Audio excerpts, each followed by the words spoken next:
Hello students. Today we will learn about chapter number 4, heat. What is heat? Heat is a form of energy. It makes a substance hotter, hot and cold. In our daily life we come across a number of objects. Some of these objects are hot whereas other objects are cold. For example, tea is hot but ice is cold. We usually decide whether an object is hot or cold just by touching it because heat cannot be seen by us. We can feel the heat by the temperature effect it produces. Sometimes, however, our sense of touch is not reliable in telling us whether an object is really hot or cold. A reliable measure of the hotness of an object is its temperature. The temperature of an object is measured by using a device called thermometer. We will now discuss the temperature and its measurement in detail. Temperature. The temperature of an object is the degree of hotness or coldness of the objects. The temperature of an object tells us how hot or cold the object is. A high temperature of an object tells us that it is very hot, whereas a low temperature of the object tells us that it is quite cold. For example, the temperature of boiling water is 100 degrees Celsius, which is quite high. So, boiling water feels to be very hot. On the other hand, the temperature of melting ice is 0 degrees Celsius, which is quite low. So, ice feels to be very cold to touch. Temperature is measured by using a device called thermometer. Measuring temperature. Why thermometers?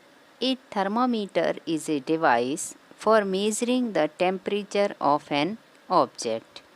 There are two common types of thermometers: laboratory thermometer and clinical thermometer. Both these thermometers are based on the Celsius scale of temperature. The laboratory thermometer as well as clinical thermometer are mercury thermometers.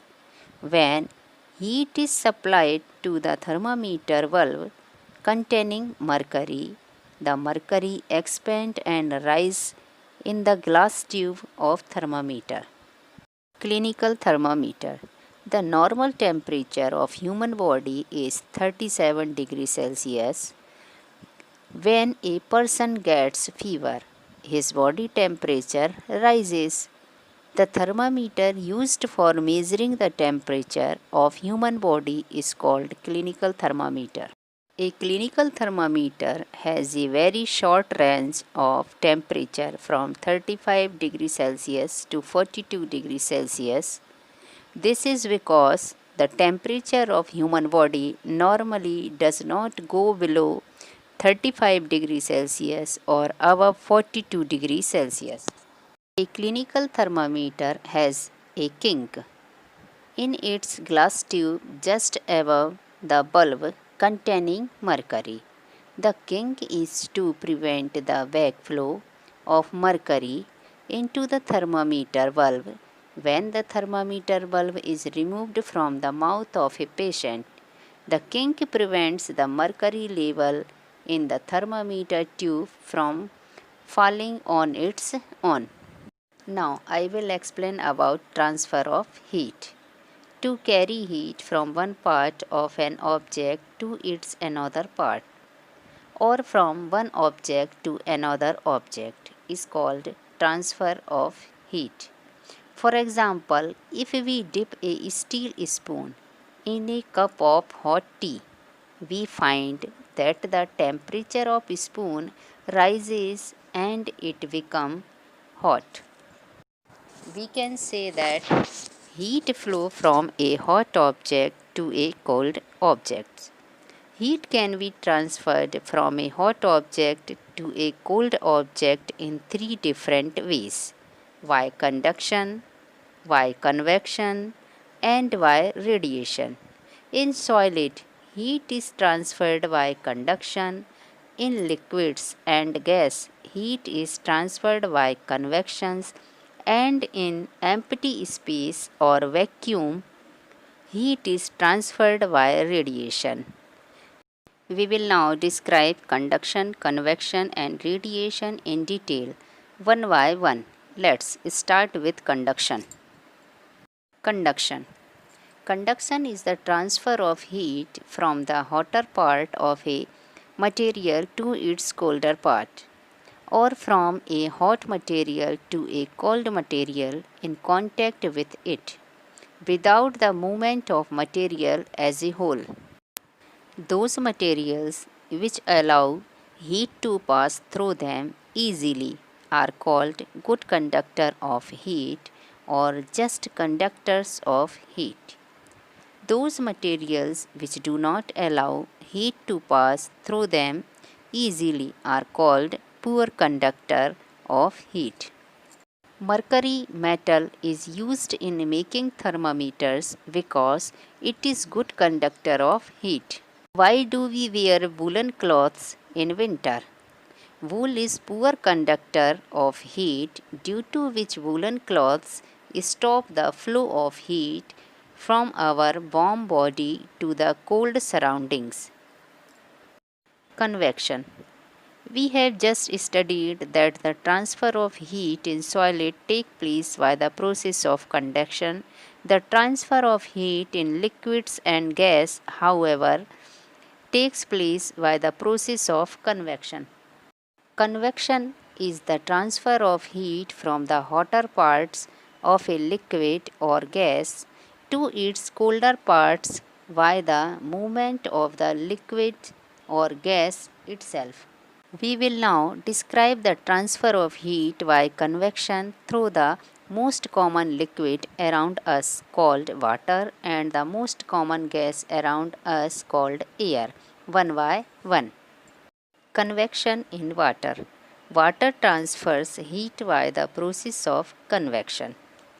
When a beaker containing water is kept over a burner, water at the bottom of beaker gets heated, expands and becomes lighter. This hot water rises upward and carries heat along with it. The cold water from above sinks downwards to take the place of hot rising water. This process of hot water rising upward and cold water sinking downwards take place again and again, due to which the whole water in the beaker gets heated uniformly. The circulatory movements of water in beaker in which hot water rises and cold water sinks again and again are called convection current. Convection in air. Air is very poor conductor of heat, so air cannot transfer heat by the process of conduction. Air transfers heat from its hotter parts to colder parts by the process of convection. When the heater kept on the floor in a room is switched on, the air near the heater gets heated, expands and becomes lighter. When the heater kept on a floor in a room is switched on, the air near the heater gets heated, expands and becomes lighter. Hot air rising upwards and cold air sinking downwards take place again and again, due to which all the air in the room gets heated uniformly after some time. A room heater heats all the air in a room by setting up convection currents in the air. Now I will explain about sea breeze and land breeze.